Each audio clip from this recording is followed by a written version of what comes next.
सरकारचा पैसा कुणाच्या घरचा नाही, कशीही उधळपट्टी करण्याचा किंवा बॅगा भरण्याचा अधिकार कुणाला नाही. रोहित पवारांची टीका. तर सरकारचा पैसा आहे लुटा म्हणणं बेतालपणा, सुषमा अंधारेंचा निशाणा.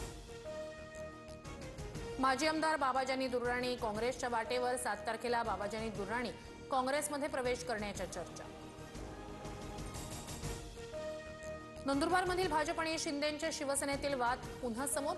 शिवसेना आमदारांकडून वरिष्ठांकडे खोट्या तक्रारी जात आहेत. आम्ही तक्रारी सुरू केल्यास महागात पडेल. विजयकुमार गावित यांचा नाव न घेता आमशा पाडवींना इशारा. मालेगाव बॉम्बस्फोट प्रकरणात पंतप्रधान मोदींसह योगी आदित्यनाथ यांना अडकवण्याचा कट होता. निर्दोष मुक्ततेनंतर साध्वी प्रज्ञा ठाकूर यांचा खळबळजनक आरोप. भारतीयांनी स्वदेशी उत्पादनं वापरण्यावर अधिक भर द्यावा. भारतीयांनी घाम गाळून बनवलेल्या वस्तूच खरेदी करा. ट्रम्प यांनी 20% टॅरिफ लावल्यानंतर मोदींचं वाराणसीतील कार्यक्रमात वक्तव्य. वसई विरारमधील बांधकाम घोटाळा प्रकरणी अनिल पवार आणि रेड्डींची चौकशी सुरू.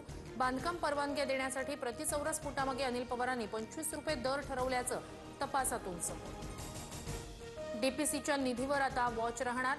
शासन निर्णय जारी. प्रत्येक 3 महिन्यांनी सरकार जिल्हाधिकाऱ्यांकडून अहवाल घेणार.